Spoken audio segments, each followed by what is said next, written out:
அக்கா ஒரு நிமிஷம்.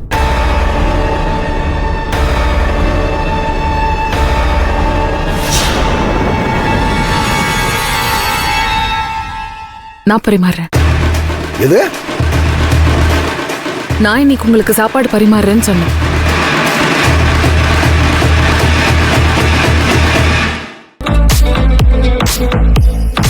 ஆமா, பாசமா பரிமாற வந்துட்டா பாம்பாட்டி பொண்டாட்டி. யாரு பாம்பாட்டி? இவன் மகுடிக்கு ஆடுறான்ல அவன் தான். யாரு மாமா? ஸ்னேக் சக்தியா? ஆமாண்டா.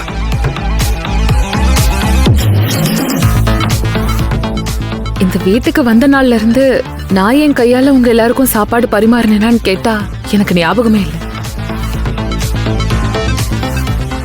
அக்காங்க பரிமாறும் போது கூட கூடமாட உங்களுக்கு ஹெல்ப்பா தான் இருந்திருப்பேன். நானா என்னைக்குமே பண்ணதில்லை.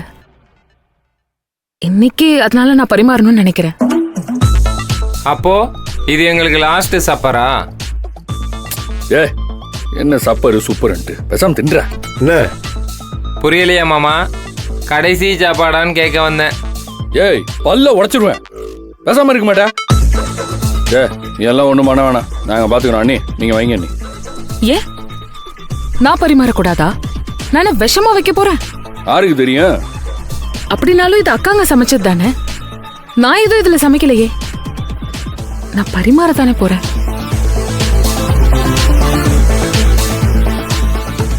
நீங்க சொன்னீங்கன்னு நான் வீட்டுல அமைதியா இருக்கேன், எந்த பிரச்சனையும் பண்ணல.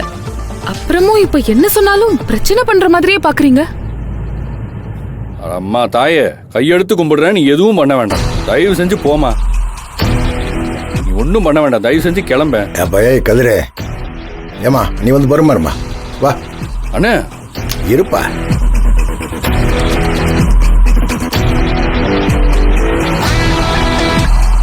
சமைக்கிறது அவங்க, பரிமாறுறது நீங்களா? Good combination. பரவாயில்ல, எனக்கு ஒரு சின்ன திருப்திக்காக இது சேரு. சாப்பிடு.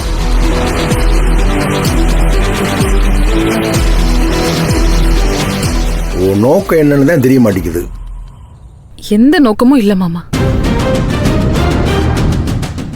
எனக்கு இந்த குடும்பம் சந்தோஷமா இருக்கணும். இந்த வீட்டுல இருக்கிற பிரச்சனை எல்லாம் ஒழியணும், அவ்வளவுதான்.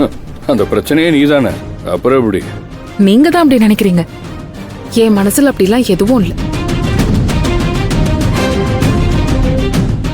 நீங்க தான் கோவில்ல கட்டுக்கட்ட போறீங்களாமே, அத பத்தி அத்தை கிட்ட கேட்டு தெரிஞ்சுக்கிட்டேன். ரொம்ப பயங்கரமா இருக்குமாமே. அத்தை சொன்னாங்க ரொம்ப பெரிய விஷயம்தான். ஆனா எனக்கு என்னமோ அதை விட பெரிய விஷயம் நடக்க போகுதுன்னு தோணுது.